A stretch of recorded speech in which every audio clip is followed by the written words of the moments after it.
अस्सलाम वालेकुम दोस्तों, मेरे चैनल प्रॉपर्टी की दुनिया में आपको खुशामदीद। दोस्तों, मैं रोहान सईद और आज मैं आपके सामने जिस खबर का तज़किरा कर रहा हूँ शायद आप लोगों को कल या परसों पता चल चुकी हो, और मैंने 1 से 2 दिन बाकायदा इसके ऊपर लगाए मैं मुकम्मल तस्दीक के लिए, क्योंकि इसके ऊपर मुख्तलिफ़ किस्म की 2 राय आ रही थी। 2 किस्म की राय आ रही थी। एक इसके हक़ में थी कि पोजीशन वाकई में होगी, एक इसके बिल्कुल मुखालिफ थी। कुछ लोग इस नोटिफिकेशन को या इस पब्लिक नोटिस को जाली करार दे रहे थे, कुछ लोग सही करार दे रहे थे।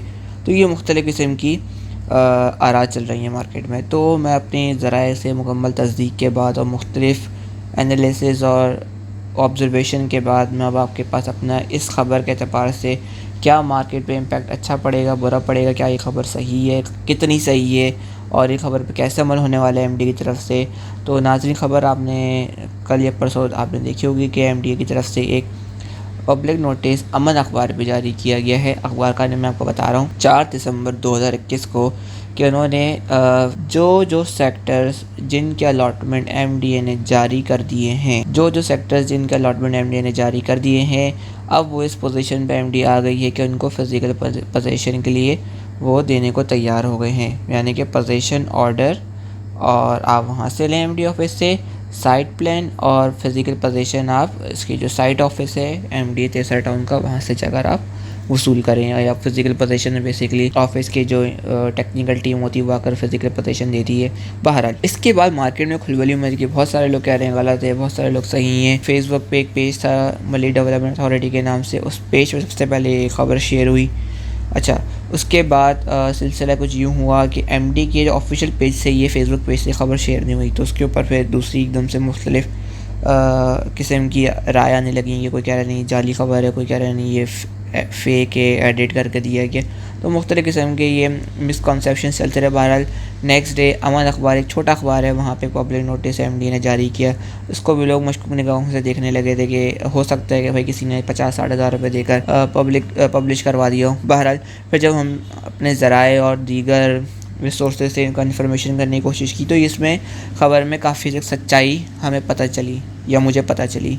अच्छा, अब ये सबसे आसान काम है एमडीए के लिए कि एक नोटिफिकेशन या एक पब्लिक नोटिस जारी कर दो, या जारी कर दें कि भाई हम तो फिज़िकल पोजीशन दे रहे हैं पूरे तेसरा टाउन में जिन के अलॉटमेंट जारी हो गए हैं, यानी कि पुरानी बैलेटिंग 2006-07 वाली जो थी मुशर्रफ के टाइम वाली, जिसमें फ़ेज़ 1 के तमाम सेक्टर्स आते हैं, जो आपके पास सेक्टर 77 और 71 के अलावा, और फ़ेज़ 2 के जो 2006-07 में सेक्टर्स थे, जैसे कि सेक्टर 11, 25, 40, 18, 21, 22, 23, 95, 96, 93, 91, 49, B30 एक्सेट्रा और भी इसमें सेक्टर्स शामिल हैं।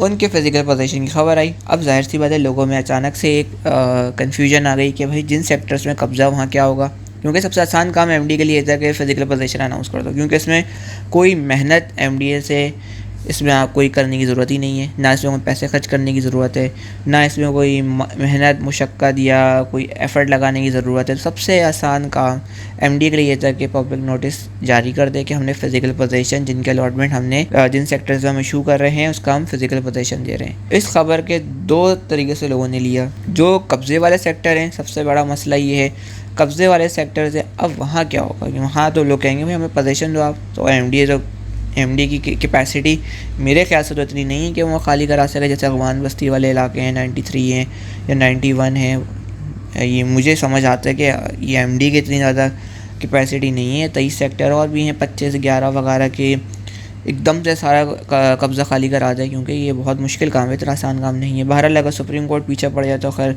नस्ला टावर भी गिर सकता है। तो 93 और 91 और 25, 11 और 23 सेक्टर और भी दीगर सेक्टर क्या चीज़ें हैं, किस खेत की मूली हैं। बहरहाल अगर एमडी अपने दम पर करेगी तो ज़ाहिर सी बात है उसकी इतनी ज़्यादा मैं समझता हूँ कि कैपेसिटी नहीं है। बहरहाल ना इतने फंड्स वगैरह हैं कि वो इतना ज़्यादा, और दूसरी बात ये है कि डेवलपमेंट ज़ीरो है। 2007 या 8 के बाद से जो डेवलपमेंट जो भी हुई है उसके बाद एक ईंट एमडी ने नहीं लगाई है। एक ईंट, मैं एक इन्वर्टेड कॉमास में एक ईंट बोलूँगा, एक ईंट एमडी ने नहीं लगाई है किसी भी फ़ेज़ 1 या 2 में। तो बहरहाल ये भी लोगों के जहनों में है कि भाई अगर हम पोजीशन लेंगे तो चलो फ़ेज़ 1 तो फिर भी ऐसा हाल है कि वहाँ पे किसी तरह से कुछ लोगों का आना जाना 79 सेक्टर में, अभी 79 के सब सेक्टर 2 में पूरा भी एक कुछ स्टेट वालों ने मिलके सब सेक्टर 2 को पूरा लेवल करवाया है, पूरा वो उसकी ग्राउंड क्लियरेंस करवाई, सारी झाड़ियाँ साफ़ करवाई हैं ताकि लोग वहाँ अपने मकान तेज़ी से बना सकें, क्योंकि वहाँ पे 15, 20, 25 फिजिकल पोजीशंस एक्सपेक्टेड भी हैं और काफ़ी सारे हुए हैं। कंस्ट्रक्शन चल रही 79 सब सेक्टर 2 में। अब सिलसिला कुछ यूँ है, तो अब ये है कि ये जो सबसे आसान काम एमडीए ने कर दिया। अब एमडीए इस पे, क्योंकि ये बहुत बड़ी जिम्मेदारी अब एमडीए ने अपने ऊपर ले ली है कि फिजिकल पोजीशन अनाउंसमेंट कर दी है, तो अब ये एमडी की जिम्मेदारी है कि जहाँ कब्जे वो खाली करवाए। ठीक है, मिसाल के तौर पर सेक्टर 30 है। सेक्टर 30 आपका इतना बड़ा नाला गुजरा हो जिसकी वजह से नाले के तरफ में जो प्लॉट्स चल रहे हैं वो प्लॉट्स की मट्टी बैठ गई है और नाले के अंदर गिर गई है। यानी कि हो सकता है 1-2 बेल्ट्स जो या 1-2 गलियाँ जो पूरी लंबी चल रही हैं आगे तक, वो पूरी गली नाले के अंदर ही गिर गई है। तो उसको भरवाने के लिए एमडी जिम्मेदारी किस तरह से लेगी या वो एमडी किस तरह डिमार्केशन करेगी, ये सब मसले मसाइल हैं। बहरहाल ये देखने हैं एमडीए को, जहाँ पे कर पाएंगे वहाँ दे देंगे, जहाँ नहीं दे पाएंगे वो वहाँ पता नहीं क्या मामला होगा। अब वो लॉटी या ट्रांसफ़र कोर्ट चला जाएगा कि भाई मेरे प्लॉट पे मुझे कब्ज़ा दें, ये तो नाले के अंदर चला गया प्लॉट मेरा।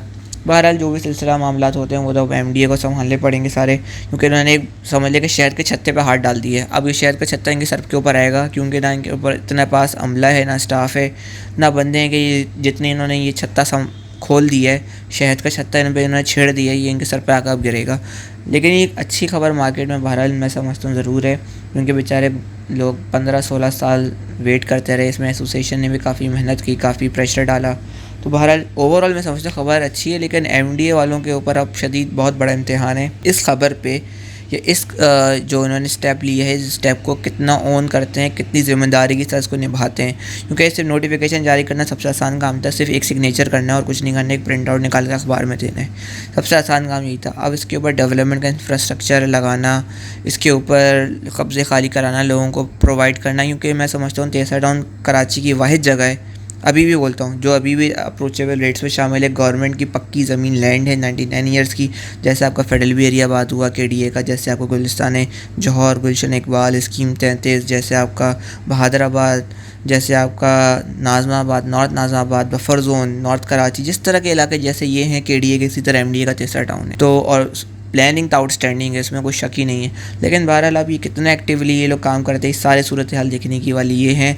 और इसमें मैं आपको एक और बात बताऊँ, इस जो पब्लिक नोटिस के अंदर मैंने एक और बात नोट करी है, और हो सकता है आप लोगों ने भी नोट करी हो, जिनके अलॉटमेंट नहीं निकले। अब आप ये बात नोट करिएगा, जिनके अलॉटमेंट नहीं निकले, मैं मिसाल दे रहा हूँ, मिसाल के तौर पर सेक्टर 71 न्यू बैलेटिंग का है, इसका ज़ाहिर सी वजह अलॉटमेंट नहीं निकला, इसका अलॉटमेंट अगले साल एक्सपेक्टेड है। और सेक्टर 71 में समझता हूँ इतना रेडी है, या 77 सेक्टर के अगर अगले साल इसका अलॉटमेंट निकलता है और उसके बाद यूटिलिटी चार्जेस अनाउंस होने के बाद इसका ट्रांसफ़र खुलता है, तो पोजीशन इस नोटिफिकेशन या इस पब्लिक नोटिस के तहत लागू हो चुका है। यानी कि जब भी इसका अलॉटमेंट मिलेगा तो ट्रांसफ़र के साथ ही इसका फिज़िकल पोजीशन ड्यू हो जाएगा। इसमें मतलब एमडी को कोई नया अदर से या नए अलग से या पब्लिक नोटिस जारी नहीं करना पड़ेगा। ये इसके तहत मैं न्यू बैलेटिंग स्लिप्स के मुतालिक आपसे ये बात कह रहा हूँ। मैंने काफ़ी बगौर पढ़ा, समझने की कोशिश की, तो फेज़ 1 फेज़ 2 के तमाम सेक्टर्स जिनके अलॉटमेंट निकल चुके हैं वो तो आते ही आते हैं। जिनके अलॉटमेंट नहीं भी निकले हैं, जब भी इनके अलॉटमेंट निकलेंगे वो इस ज़ुमरे में आ जाएंगे कि इनको फिजिकल पोजीशन एमडीए दे।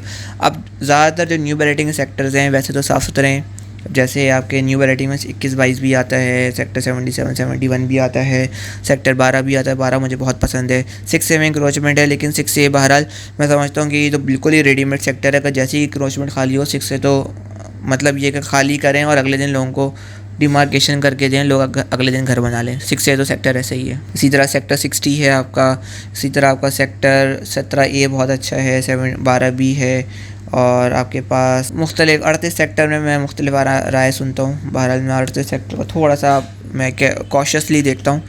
तो ये सब चीज़ें ऑटोमेटिकली तेसर के लिए अच्छा, लेकिन बात सारी यही है तेसर में यूटिलिटीज़ के लिए काम किया जाए। तो मैं तो खैर क्या थक चुका हूँ अपनी वीडियोस में कि एमडी को कि यूटिलिटीज़ के लिए खुदा आप काम करें, पानी, बिजली, गैस, ख़ास तौर पे बिजली फेज़ ने प्रोवाइड कर दें। सेक्टर 79, 80, 76, 88 में जिन चारों सेक्टर में फिजिकल पोजीशन लोगों ने खुद ले ली है, आगे लोग से 81, 74, 73, 65, 72 में लोग खुद भी ले लेंगे, वो मसला नहीं है। लेकिन आप बिजली प्रोवाइड करें एटलीस्ट, ताकि लोग अपने घर में जो बिजली के साथ रह सकें। आपको पता है गैस तो वैसे ही पूरे पाकिस्तान में नहीं मिलती, आधा कराची वैसे ही सिलेंडर पे चल रहा है, तो सिलेंडर लगा लेंगे, बोरिंग करा लेंगे पानी की, और जो पीने का पानी वैसी तकरीबन 90% कराची के घरों में पानी की सप्लाई जो है पीने के पानी की केन वाले सप्लाई करते हैं, मिनरल वाटर वाले सप्लाई करते हैं। तो वो कोई अलग थलग चीज़ नहीं है। बहरहाल ड्रेनेज सिस्टम, गटर लाइनें दिल्ली में तो रेडीमेड चीज़ें हैं बहरहाल। तो बहरहाल जिन लोगों को मैं भी बोलता हूँ तेसर टाउन में अब तो पोजीशन जब अब मिलना शुरू हो रहे हैं, तब आप पोजीशंस लें। फ़ेज़ 1 में ख़ास तौर पे फ़ेज़ 1 में जितना आप तेज़ी से पोजीशन लेंगे, जिसकी इस्तेताद है, जो इस्तेताद रखता है, मैं बराए मेहरबानी आप पोजीशन लेकर, फ़िज़िकल पोजीशन लेकर कंस्ट्रक्शन करें, ताकि तेसर टाउन की आबादकारी में अपना हिस्सा डाल सके। मैं अपनी वीडियो के तवज्जुह से मेरी कोशिश है कि मैं अपना पार्ट अदा कर सकूं, लेकिन मैंने 2 दिन बाद वीडियो इसलिए बनाई ताकि मैं अपनी तमाम डिटेल, अपना एनालिसिस, अपनी रिसर्च मुकम्मल करूं, क्योंकि कुछ वीडियोस पहले आई थी लेकिन डाउट्स यही आ रहे थे कि क्या पता इसमें एमडीए बाद में डिसोन कर दे कि ठीक है ये हमने अनाउंसमेंट ही नहीं किया, तो उसके बाद ये होता है कि क्रेडिबिलिटी भी ख़राब होने पे फ़र्क आता है। बहरहाल अब मैंने अपने ज़राए से काफ़ी तक कंफर्म कर लिया मामला, तो बहरहाल मामला ऐसा है। अब आगे किस तरह से एमडीज़ को टेक ओवर करती है इसको तो वक्त ही आने वाला बताएगा। तेसर टाउन के सेल परचेज़ के हवाले से दिए गए व्हाट्सएप नंबर पर आप ज़रूर रब्ता करिएगा। अगर आपके पास कोई सेल परचेज़ के हवाले से कोई भी आपके पास कोई चीज़ें हैं या आपको कुछ ख़रीदना है, और उम्मीद है आपको मेरी वीडियो लोगों को पसंद आई होगी। अगर वीडियो पसंद आई तो मेरे चैनल को ज़रूर सब्सक्राइब करिए ताकि आने वाले वीडियो से आप मुस्तफ़ीद होते रहिए। तब तक के लिए अल्लाह हाफ़िज़, अस्सलामु अलैकुम।